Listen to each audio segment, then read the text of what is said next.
பள்ளி வாசலில் மக்கள் வரிசையாக நிற்பதற்கு போடும் கோடுகள் பிதஅத் என்று ஒரு மௌலவி கூறுகிறார். இது சரியா? என்ன ரசூல் ஸல்லல்லாஹு அலைஹி வஸல்லம் அவர்கள் கோடு போட்டு மக்களை வரிசையை சரி பண்ணல, அதனால இது ஒரு பிதஅத், கோடு போடக்கூடாது அப்படிங்கிறார். இப்போ நீங்க ரசூலுல்லாஹ் காலத்துல அப்படி இல்லைன்னு எடுத்துக்கிட்டீங்கன்னா அப்ப நீங்க பாய் விரிக்கிறீங்களா, அது பிதஅத் வராதா? அது மட்டும் பிதஅத்துல வராத. நீங்க மண் தரையில ரசூலுல்லாஹ் காலத்துல தொழுதாங்க, மண்ணில் தானே தொழுதாங்க. மண்ணில் தொழுது இருக்கும்போது நீங்க என்ன செய்றீங்க, மண்ணுக்கு மேல சிமெண்ட் போடுறீங்க, அப்புறம் மொசைக்கு போட்டீங்க, அப்புறம் மார்பிள் போடுறீங்க, வகை வகையான கற்கள்லாம் நீங்க போடுறீங்க, பளபளப்பாக்கி வச்சிருக்கீங்களா? இது வந்து பிதஅத். கோடு போடுறத போய் பிதஅத்னு சொல்றாங்க. அப்ப எல்லாத்தையும் பிதஅத்னு சொல்லுங்க. இது வணக்கத்துக்கு செய்யறாங்களா, வசதிக்கு செய்யறாங்களா? வசதிக்காக ஃபேன் போடுறது, லைட் போடுறது, ஏசி போடுறது எல்லாமே வசதிக்கு செய்யறது தானே.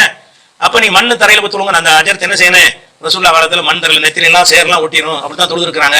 அதனால எல்லாரும் மண் தரையில தொழுவுங்கன்னு இந்த அஜர்த்து சொல்லிட்டு இதை சொன்னாருன்னா ஒத்துக்கலாம். இதெல்லாம் என்னது, நீங்க துன்யாவுடைய உங்க வீடுகளுக்கு எப்படி வசதிகளை மாத்திக்கிறீங்களா, அது மாதிரி எல்லாத்தையும் மாத்திக்கிறீங்க. அந்த காலத்துல குடிசை வீட்டுலாம் வசிச்சாங்க, வீடுகளை காங்கிரீட் ஆக்கும் போது பள்ளிவாசலுக்கு காங்கிரீட்டா போட்டுக்கிறீங்க. அப்ப வசதிக்கு செய்யக்கூடிய விஷயங்களை எல்லாம் என்ன செய்யக்கூடாது, பிதஅத்னு பேசக்கூடாது, அறியாமையில பேசுகிறார் அவர்.